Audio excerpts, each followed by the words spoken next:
Welcome back, YouTube. Long time no see. How's everybody doing? This is Game Tourney Forever coming back at you. Gosh, for the first time in months. I'm sorry, y'all. Life has been busy. I've left the job that I gotten a new job, and in the past I'd always filmed when my son and my wife weren't here, and well, they're here all the time now. So I just have not been able to do anything, but I did get a day where he's off somewhere and my wife's at work, so I thought I'd stop in, and you guys saw it. We finally have gotten to the Gamecube. I know there was a huge span between the GBA video and this one, but we are finally here. And you know, I think it makes a lot of sense because I think I mentioned on my PS2 and GBA video, they were the last systems I had as a kid. But when we moved to the Gamecube, this is a system I did not get until much later.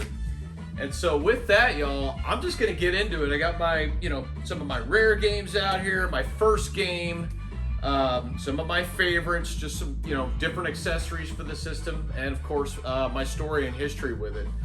And so we can just start right there. So when the Gamecube first came out, I definitely knew about it, right? I knew what it was, but I gotta tell you guys, I wasn't interested in it whatsoever. I was just totally into the PlayStation 2 kind of more adult realm gaming at that time. And so for me, when I saw the Gamecube, I thought it was a kid's toy. I was definitely in that too cool for school group at that point. I didn't want to have anything to do with it. It just wasn't for me. And I didn't know a single person that had one either. That's one of the crazy things about it too, is that I didn't know anybody. I didn't even really start learning about the Gamecube until probably 10 years after it came out. It was much later. And how I got into it, the first time I played it, is actually my son's mom.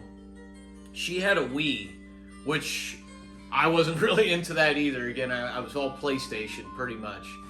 And so when we moved in together, she had this Wii, and I was like, well, let's check it out. I was older. I was in my late 20s, early 30s, I think, at this time. I want to say late 20s. And so we played like a few things on there.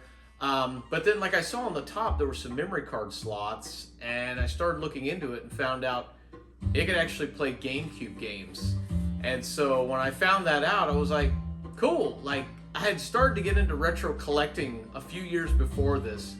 So I was interested. I was like, let's see what I missed out on, right? I didn't really know too much or anything. And so I started going around looking, and the first game I picked up was Mario Kart Double Dash. And I actually picked this up at a flea market. And I got a deal, I remember. Came with this little bonus disc, which is what I have in here for you guys. I thought about having Mario Kart on, but I was like, you know what, it's just too static. This bonus disc has a lot of cool things I can kind of play in the background as the video goes. So, this was the first game I picked up, and I had a great time with it. I will be honest, I didn't like it as much as Mario 64, but I did really enjoy it. It took me a couple years, but I did end up 100%ing this game. And I just have so many good memories. One of the things I always remember is my oldest son. He's actually my stepson. He's my son's half brother. But I'll never forget when I brought this home and I popped it out. And he was huge into Mario and Luigi and Wario. And I remember he saw Waluigi for the first time, and his reaction like, oh, a purple one, right? It just like made me see, he got so excited about it. That just became his favorite character, Waluigi, which was just hilarious to me. And so, he was all about it. We played this. I remember we did this game at a tournament of mine, and just had a blast. I think the battling, different people won the battling, and I think I won the racing, and me and my teammate won the team racing. But you know, if you're going to go for anything on GameCube, this is definitely not a bad starter game. Super fun and very different from all the other ones. So I'm going to turn this down just a tad here. There we go.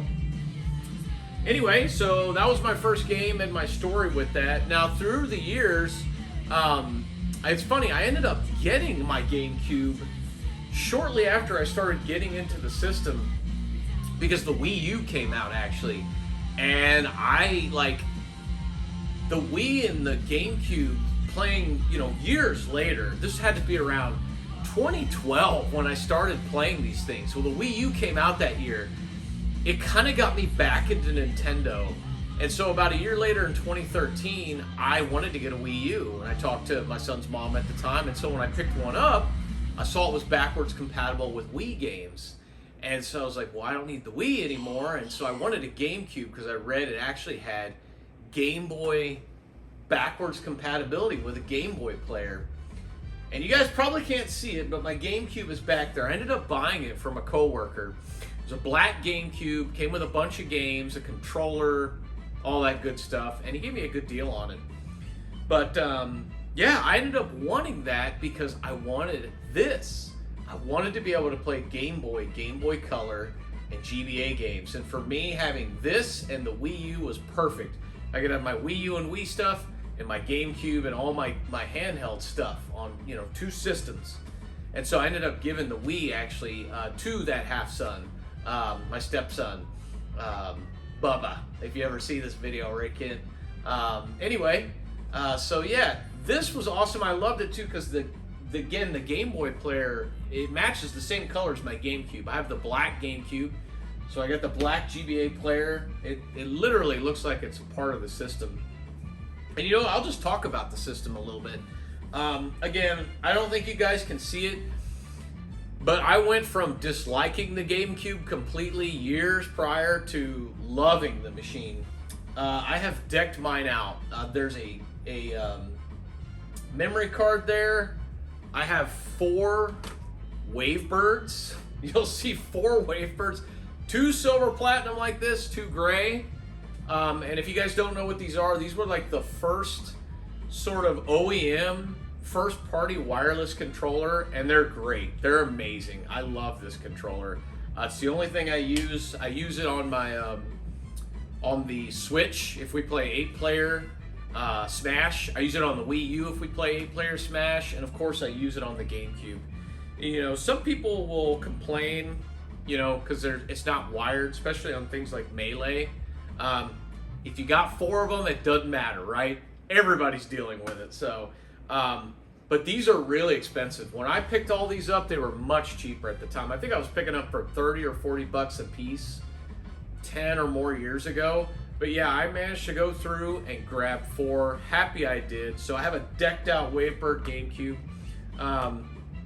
At the bottom of my GameCube with the GB player, I actually have the broadband adapter.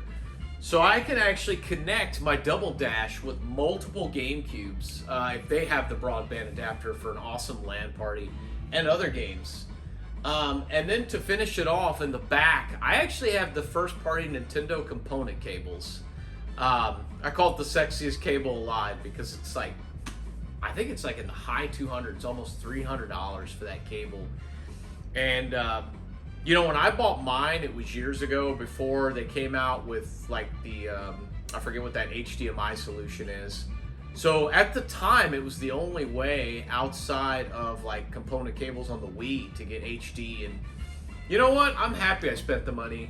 You know, some people would think that's nuts, but I tell you what, I have the option of playing in 480 here or in 480i on my CRT. That's the benefit of having that cable. If you have the HDMI solution, you're stuck to this. I can still play on my tube TV, so I love to have that flexibility. Also, all the Game Boy stuff plays in that 480p. I know there's a, I think it's called Swiss or something, where you can get it to run in 240, but I'm not that much of a purist, right? And so with that, you know what? I'll just knock out the rest of the accessories I have for the system. let's talk about the original controller. Now, this is actually my Smash controller for Wii U, but it's basically a GameCube controller. When I first got a hold of this thing, I did not like it. It was awkward to me, it didn't feel good. But once you start playing the GameCube games and you see how much they're built around this controller, it actually has become one of my all-time favorite controllers. I have some of these for my Wii, for my Switch and Wii U.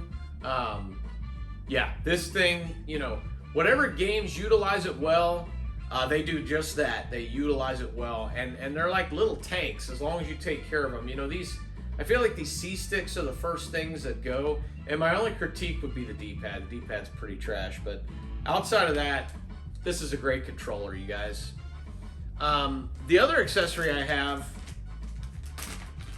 and this is going to speak to that Game Boy stuff again, is the Ori gamepad. Now, this was expensive. I think this cost me $100 something or $200 at the time, but it's got heft. It feels good. It plays good.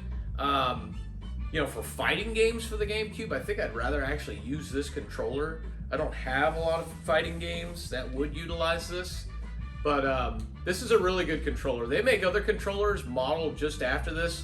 I have a friend that has one, and honestly, it feels like a cheap piece of garbage compared to this. It's like so weightless, and you can tell it was made so cheaply. So, you know, if you want to get that sort of control scheme for cheap, you can go for that. I don't even remember the brand, but I immediately could tell the difference compared to this one. This one was well built for sure. Great controller, but expensive. And you know what? That's just one thing I'll say about. I'll get out of the way for the GameCube now. Everything on this system is expensive. You know, when I was buying this stuff, it was cheap. It was like no one cared about it or wanted it. But I think all those kids that grew up with the GameCube have now reached that age where they have the money, right, to go buy and relive and their childhood and all that sort of stuff and collect for it. So I've noticed over the years, games have just started to climb. I don't pick up too much stuff from the GameCube nowadays. If I see something, maybe I'll grab it, but I have most of my set that I'm happy with for the most part. So with that, you know what? Let's, I guess, go ahead and start getting into games. So I already talked about my first one here.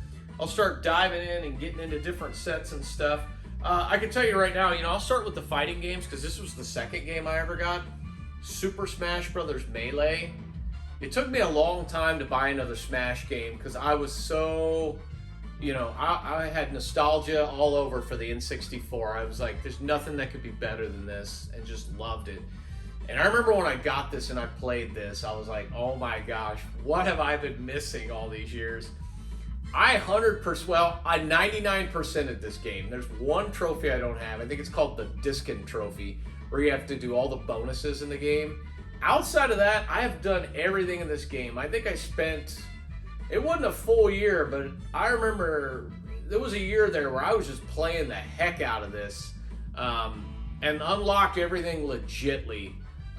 No weird tricks or anything, and have so much good memories playing this game with friends and family. I remember we did a tournament on this game back in the day. I got my butt handed to me by a friend. But yes, Super Smash Bros. Melee, staple for the system. I believe this is still the highest selling game that ever sold on the system. So yeah, it's really good. Highly recommend it, you guys. The next fighting game I have is actually Soul Calibur 2. This was actually a really cheap game. I think I spent like 20 bucks to get this. And, you know, I'm not really good at Soul Calibur, but I knew this was good. I heard it was really good. It had Link in it. That was the big selling point to me. I had wanted to start to get into this series, and so this one was the one I wanted to get into and try out. And this is a really fun game. It looks great on the GameCube. The controller surprisingly works really well with it. And I love, there's a ton of unlockables, you guys, in this game.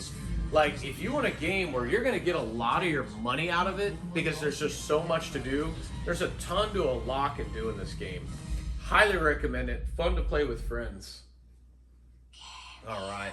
Now, I'll just finish the racing stuff since we already did Mario Kart Double Dash. I also have F-Zero GX. I think this is one of the more recent ones I picked up over the years. And guys, this game is hard. It moves really, really fast. This is definitely a game of repetition and that you'll have to practice on. We had a tournament on this earlier this year, and my stepson, he just whooped the pants off of us. My son's half brother. He got real good at it, but this game is still gorgeous today. You can play it on, I believe, the Switch 2, although I don't know how good the emulation is there. I've heard conflicting stories. I've heard it's okay, and then I've heard from people it's laggy. So I don't know. Nothing like playing it on the original hardware, right? So really good game, but be ready for a challenge here.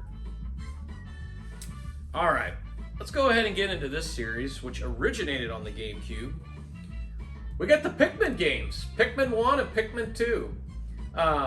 This is a cool series. I've kind of dabbled in it here and there. I really enjoy the visuals and the style of gameplay, but something always just takes me away from this game. I don't know. I really need to sit down and play through these. I hear this one is timed. Actually, I know it's timed, and this one they took the timer away. So depending on what sort of gameplay you like, if you want to be a little more under stress, hey, go for this one. If you want probably a more relaxing experience, this one. But again, I think, I believe maybe they're both on the Wii. I can't remember. And I know I think there's like a Switch Duo Pack. I don't know. I want to keep them on the original system. I like the box arts better. But yes, cool games, really nice music, very quirky. Unique things that Mr. Miyamoto, came up with. I just love his creativity. All right, what else we got here? Sega, one of their first offerings on the system. We got Super Monkey Ball.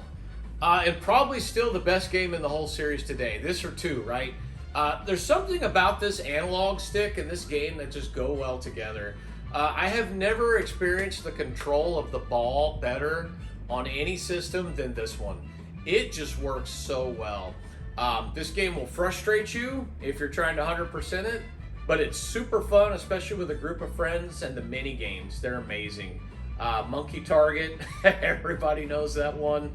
But yes, highly recommend this if you want some fun and a challenge. Super fun. Okay, what else do we got here? You know what? Let's go into the main guy on the system here. Let's talk about a few Mario titles, right? So, probably the best sports game on the system, Super Mario Strikers. This game is a blast. And I think it's actually better than the Switch one, personally. It's a complete game, right? That's what I like, but I've had a blast playing this with the kids. There's like a move where Waluigi scores his goal. He does like the crotch chop from DX. I thought that was so... I had to actually film that because I just thought it was so funny. And the whole time I'm thinking, we're probably never going to see Nintendo do that again, right? But yes, entertaining game. I definitely recommend this. All right, what else we got here? And as you guys can see, I'm just kind of playing some of these movies in the background that kind of came with this demo here. We got Super Mario Sunshine next. The Mario game for the system, right? I've actually 100%ed this game. And I gotta say, this game was probably one of the hardest Mario games I've ever played.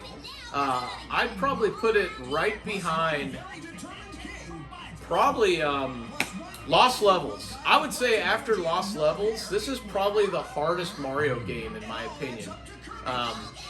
There's just some of the blue coins and some of the shine sprites on here that are extremely, extremely difficult. I do recommend the game. It is fun. I don't know if I recommend 100% it. You can if you want a good challenge, but just prepare for that challenge. But you know, I still love this. In the controller with the analog triggers, it feels good. You could tell Nintendo was rushing this a little. It doesn't quite have the control polish, and there's some glitchiness, but it's still a good game. And I know it's on the 3D All-Star, so you can play it there. Again, I just like to play it on the GameCube, either through a tube or on here, because this so... Yeah, a lot of the games I'm showing off, I think all of them so far have supported 480 progressive. That's one thing I have to give the GameCube, actually. A lot of the games on it actually support the 480 progressive. And there's some that do widescreen as well, such as F-Zero X. There's a few that only run in 480i, but whatever. That's what you got the Tube TV for, right? So let's get into the next one here. The Mario game for the system, although it's not a Mario game. It's a Luigi game, Luigi's Mansion. This is one I wanted very early on because I love kind of the Halloween-y vibes, which we're about to go into here. It's kind of that season. And I loved this game.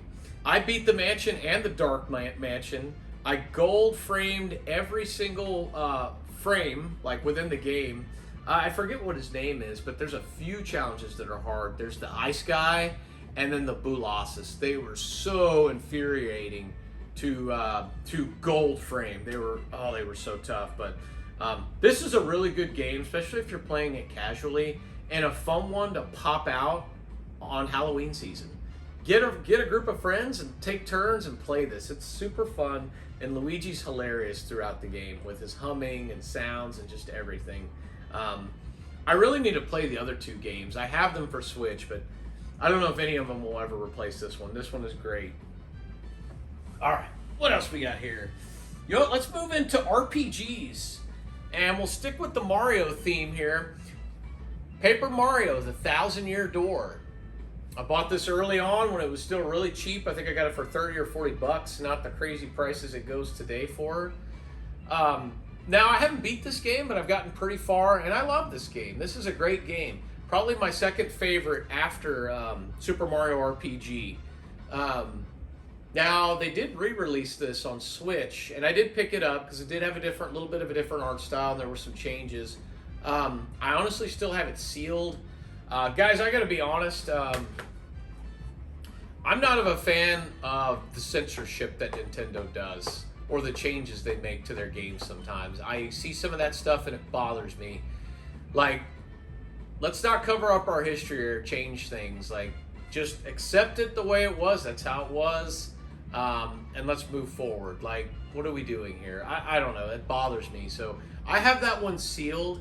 You know, if my son ever wants to play it, or I guess if I ever do want to play it, I will. But I will probably stick to this one forever. It's the original. It's the OG. It looks great on the GameCube. Like I said, the style difference, they are a little different from each other. So I think they do each have their own unique experience. But gosh, a great game. All right, another RPG that I was super hyped to get, Skies of Arcadia Legends. I remember originally wanting this for Dreamcast, but then I heard this version was actually better because it like lowered some of the enemy encounters and kind of added some things. And so I went ahead and scooped up this one, and I'm glad I did. This one goes for some money now. It looks great on the system and is a really good RPG.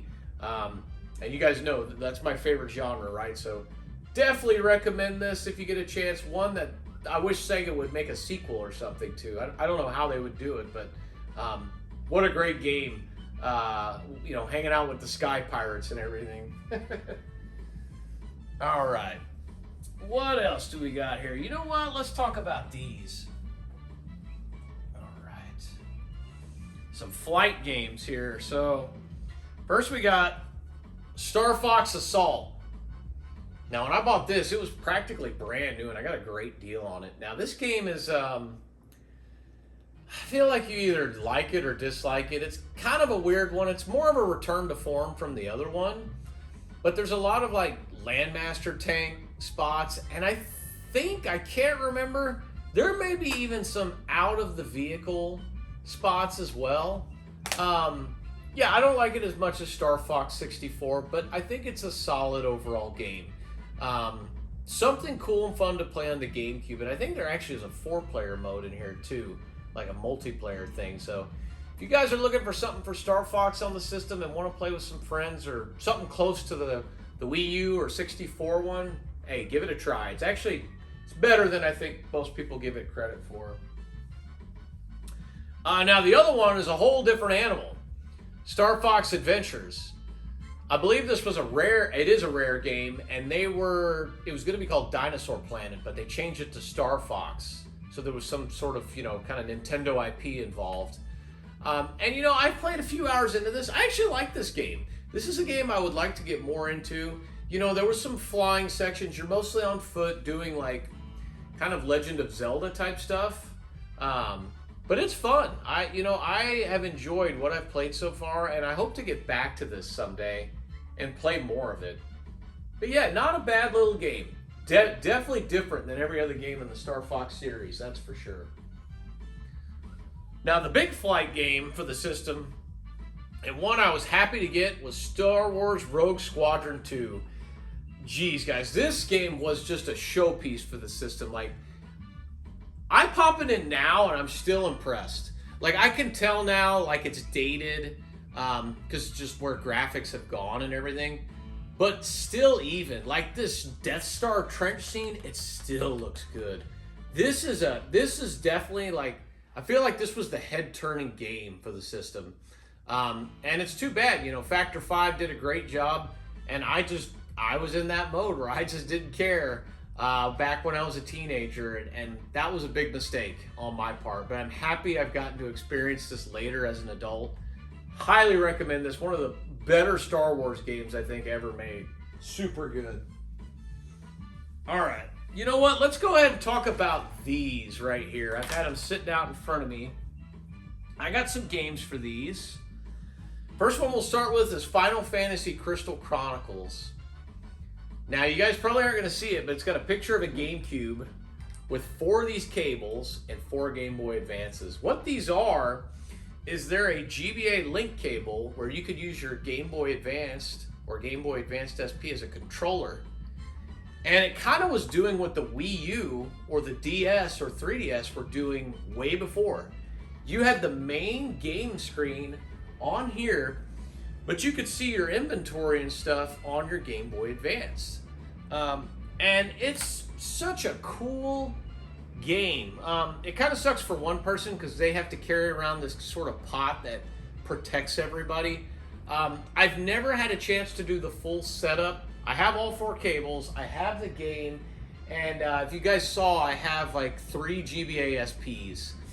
I need to get another one. I need to mod some. I want to get a GBA. There's a bunch of GBA stuff I want to do to get the perfect setup, but I'm definitely looking forward someday to getting to try this out with a few friends. It's definitely on the bucket list.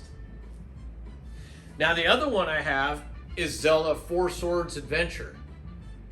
And same thing. Now, this is kind of cool because you can play it on 1 player, and you can play Final Fantasy less players too.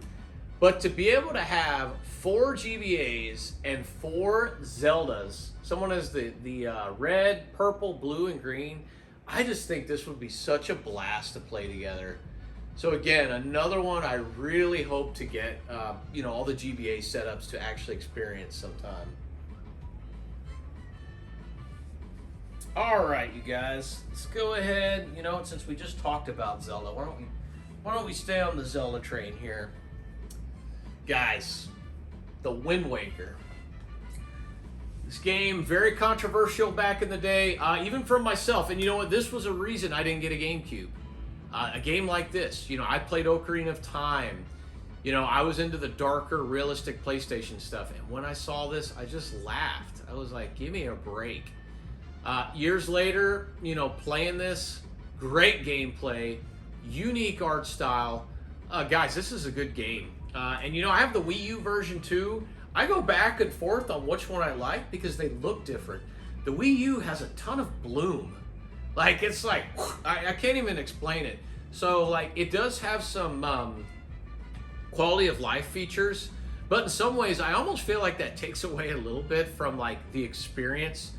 I think what gives gamers memories of specific games was the amount of time you spent on them. I think today, and I'm not saying for myself because I'm not this way, but I have a lot of friends and a lot of people I know who want all these quality of life features with save states or fast forward battles. I don't know, guys. I think maybe we're adults. We just don't have the time. But the games that are memorable for me are the games where I spent that time in that world trying to figure things out, working my way through the game. And I think that experience is getting taken away a little bit. I don't think people come away from the game with such a memory and such an impact with those features. I know that's probably, what's the word I'm looking for, a little controversial, but that's just how I feel.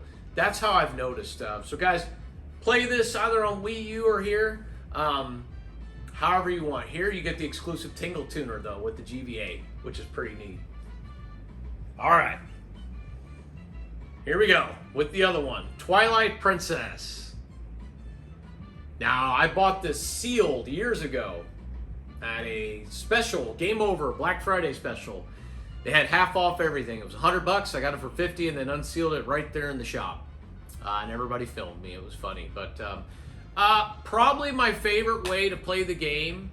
And just, you know, I didn't show off what a game looks like, but there you go, guys. It's a mini disc compared to the real disc, like a real size disc. But I only have this version and the Wii U version. I used to have the Wii version a long time ago, but I didn't like it was right-handed or the motion controls or any of that. So, and he was right, yeah, the right hand. I wanted left-handed Link, right? So this or the Wii U version is the one I play. Again, just depending on the look. I've done videos where I've had the Wii U version running here and this one running here. Maybe I'll even upload that to the channel, but you can just see the difference of this game when it plays on an analog tube TV and when it plays here. There's some unique looks and changes, and there's some I like here, but some I like there. So if you want the original experience, the console that the game was made for, right here. I think this is getting kind of pricey though, so that may be an issue. Hence all the games on the GameCube, right? And you know what? Let's get into a couple more. These are a little bit pricey. Ikaruga. One of two shmups I have for the system, and made by Treasure, one of my all-time favorite game companies. When I play this TV will actually tilt on its side into Tate mode, and that's how I'll actually play it. And it is just so much fun, but so hard. I do like, though, that it is two-player, too, which is pretty cool. So yeah, if you guys are looking for a good, and this thing's on like everything nowadays, the Switch, probably on some other stuff too. I know it originally came out on Dreamcast, but I don't know. I'm happy with my GameCube version and will probably always play it here. All right, next game. I got Metal Gear Solid, The Twin Snakes. This and the original Metal Gear Solid are actually the only two games I have in the series. I probably need to get more of them, but for now, I don't know. Metal Gear Solid has always been my favorite. And luckily, mine is in incredible shape. A lot of copies of this game that I've seen, the top of the discs are falling apart, or there's disc rot. My copy is pristine. There's none of that happening. Thank goodness. I guess I just got lucky, but guys, definitely a different experience from the one on PlayStation, but happy to have it. Something unique and different, and will probably never get released again. So if you want a different take on Metal Gear Solid, there you go. All right, what else we got here? You know what? Let's get into one of the biggest genres on the GameCube. Horror. Well, not, I wouldn't say biggest genres, but you know what? There's a surprisingly amount of horror games on the system. So I'm just going to throw them up here. Resident Evil 0, I picked up years ago for like $10. Resident Evil 4, I got in the package deal with my GameCube. It was one of the games that came when I bought the system. Resident Evil 3, Nemesis. I bought this one a number of years ago, and to me, if you're talking about original ports of the game, this is the one to get. Looks the best. It's great. Love this version of this game. And then finally, one of the big ones I have, Code Veronica X. Very expensive game on the GameCube. This must have been a low print run or something, but really good game. And looks great on a tube TV. It doesn't do the 480p like the Dreamcast. You're only going to get 480i, but guys, have you seen what 480i looks on a horror game on a CRT? It looks great, honestly.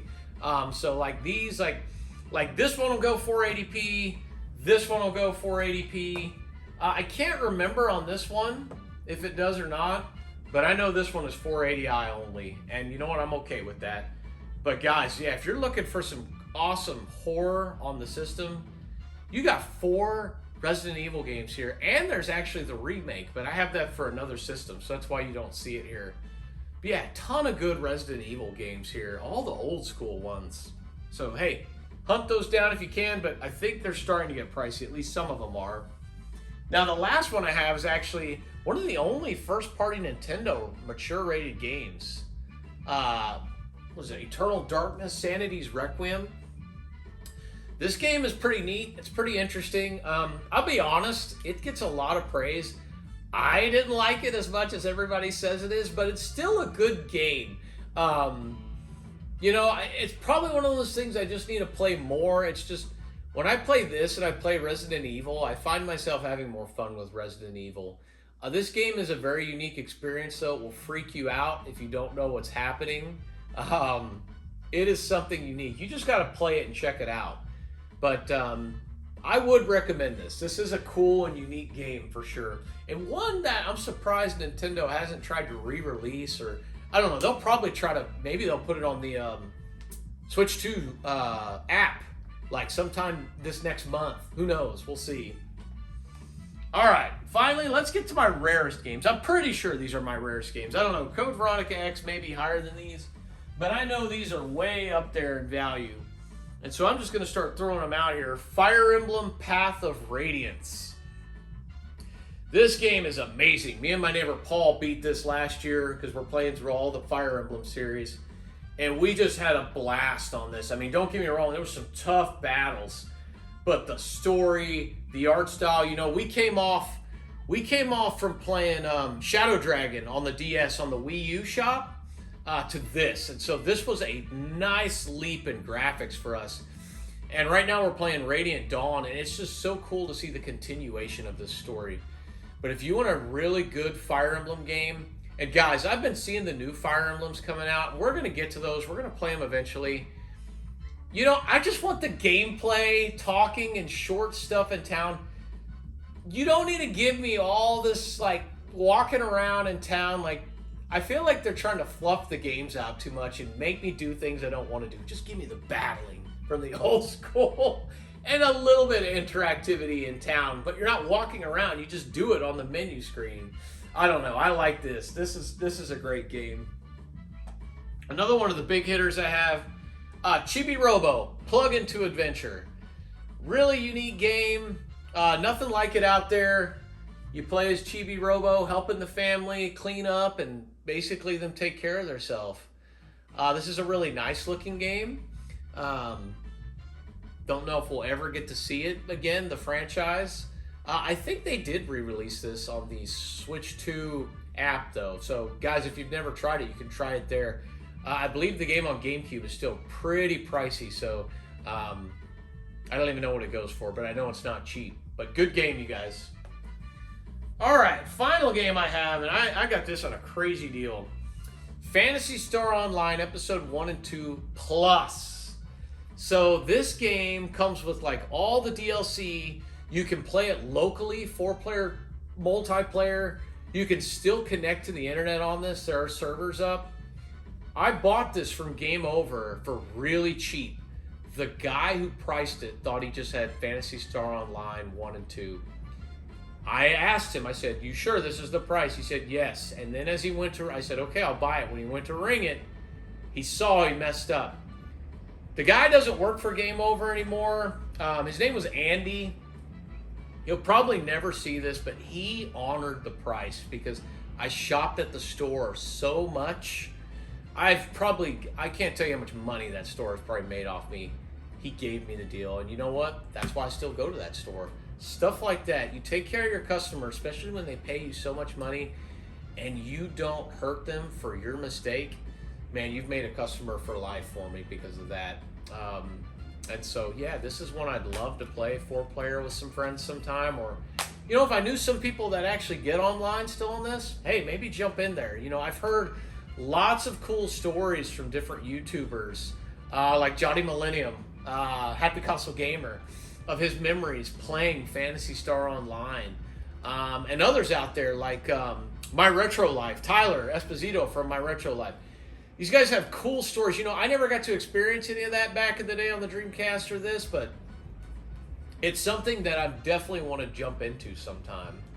So, and with that, guys, that's all my like kind of favorite games, rare games, and a lot of my memories and accessories with the system. Like I said, this is not a system I collect too much for nowadays. In fact, I couldn't even tell you off the top of my head probably a game I want. I am trying to collect the Mario Party series on the system. I only have 5, so maybe someday I'll get 4, 6, and 7. And there's probably some other games out there I'm interested in, but I don't know. For the most part, this system, I'm pretty happy with what I have. So, but guys, I thank you for joining me for another episode. As always, you know, if any of you guys love the GameCube or grew up with it or have any stories of your own, hey, let me know. Would love to get some community interaction. But guys, y'all take care, and we'll catch you next time, hopefully sooner than later.